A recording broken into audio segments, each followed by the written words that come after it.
Madaamin ishiiyyuu Ameerikaa saafarte. Madaamin ishii Ameerikaa maatii ishii wajjiniin ji'a lamaaf deeman. Hojjettuun immoo maal gootre ji'a lamaaf Itoophiyaa galii haga ji'a lamaatti jettee gaafatte.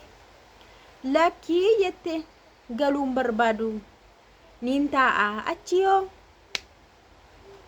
Madaamin keessa waan isheen hojjette hojjettuun dhiira fiddee dhiirri sun immoo shiishaa fidee mana ishii keessatti balaan bu'ee dhumni isaa maal ta'e? Madaamin Ameerikaa too jirtu maal goote mana ishiitti poolisii ergite intaloo maal goote?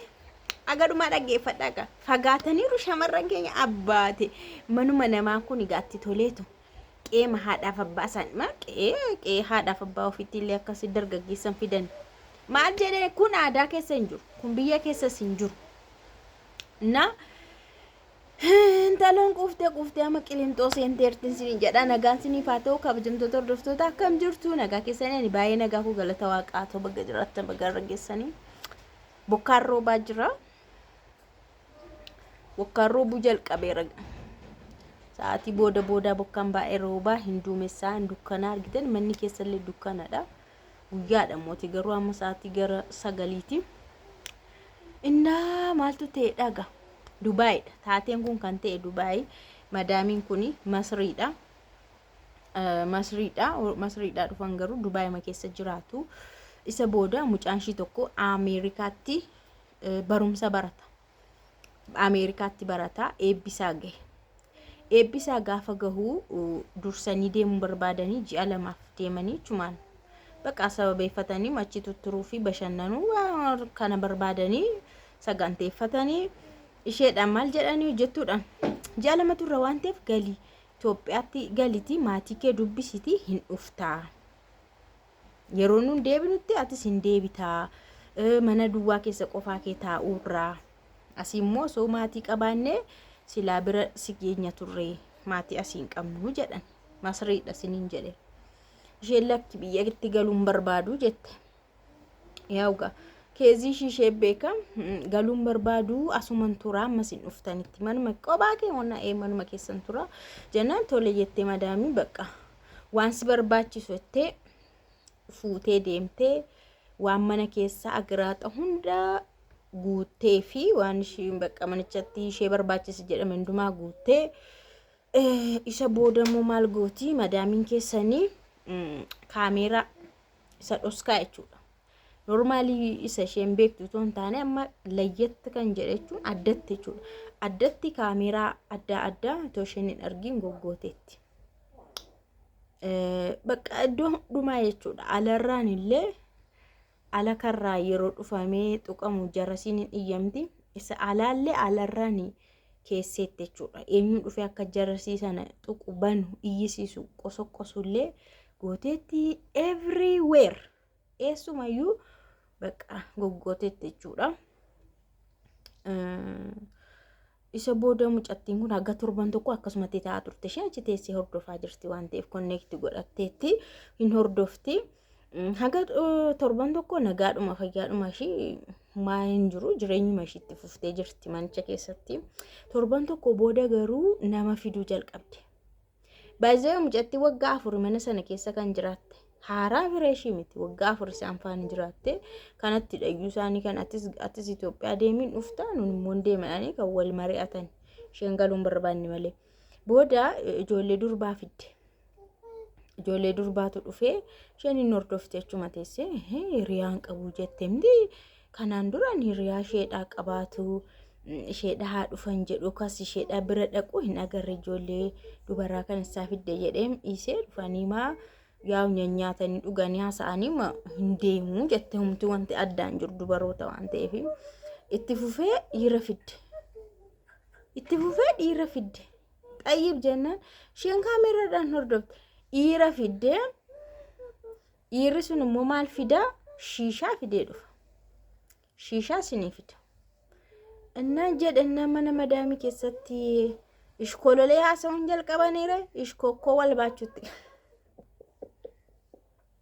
Shiishaan hin saabamaa waan hunduun godha maaltu hafaree gamanni duwwaadha namni isaa hin argu waan numti hafu tokko hin jiru waan dhiiraaf dubartiin godhan keessaa tokko waan hafe hin jiru. Madaamiin achi teessee irrirri jettee yookaan barartee hin dhuftu bararii naa kootu barareen sii dhufaa kan jedhu wayi sirbiin jiru yeroo jaalalli nama mudduu natti fakkaata. Madaamiin keessa muddamii wayi sit of gochuu malee maatu jira. Gaafa kana ilaaltu mana ishii keessatti dhuguma sit of gochuudha kana yoo furmaata dhabna. Waan gootu innaa dhabdu poolisiitti bilbilatte. Poolisiitti achuma teessee jechuudha. Poolisiitti bilbilatte. Poolisii mana ishiitti ergite jechuudha. Qaxgooti. Gaafa poolisii waan hundumaa informationii hundumaa kennitee fi location hundumaatti waan barbaachisu hundumaa gaasheen beekti. Yeroo ergitu poolisiin naqee yeroo mana dhaqu jiboon keessan jira jechuudha. Jibichi keessan abbaate ambassaa ijoollee warri TikTok nama waan cimaa tokko hojjete gobazii wayii bakka cimaa wayii waan nama gammachiisu wayii yoo hojjete suuraa isaa kaanii ambassaa minaamin muuziqaa ambassaa dhagaa ambassaa mana keessa sinii jira innoo sinii dhaqee lamaan shii walitti affasee wada qilinxoo Dubaay jechuudha. Karchallee Dubaay gashee jechuudha. Innaa fuudheetu akkanatti xirri godhee iraftii kennee fi madaamiidhaa fi amma gaafa isheen dhuftuutti tabasaa caatessi xof goote kan ooltu jechuudha. Innaa ani kan hin jedhu qoy muqatiin baay'ee haraara ziyaada ni jedhan sun rakkoo uume jechuudha. زيادة حرارة فو مشكلة في مشكلة كتير زيادة حرارة ترى حرارة ما في كويس بشان قرادة نكاتو بشان قرادة نكاتو يو نمتو يو باي نمتو بشان مقرادة نكاتو متيري نتكبنا عايشة مرة كينيا وانتين أقام ننجرو وي أما مارتين كدين توسيني يتقام من نبي قلت بشيد أمتي yeroo adabashii fixattee achi baatu maalumaan ta'ee hidhameetti nu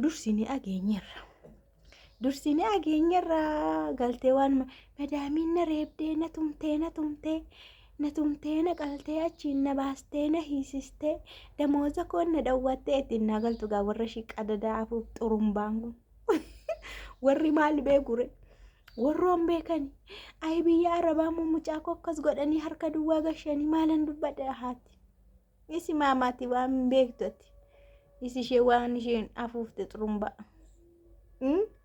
shamarragee amanamummaa kan jedhamu tokko ofiifidha amanamummaani mataa ofiifidha ati amanamaa ta'uun nama kan biraatiif eenyuuf illee miti ni amanamta taanaan ati mataa keetiifidha.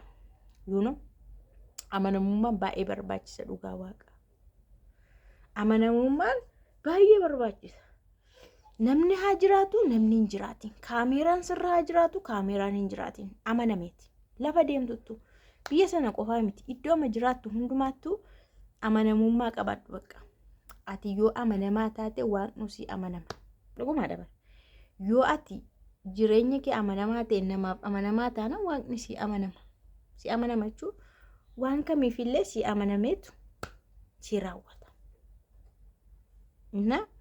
Kuni amma madaamii shawwaduutu hin taane madaamitti gowwoomsuutu hin taane of gowwoomsuudha ofitti taphachuudha.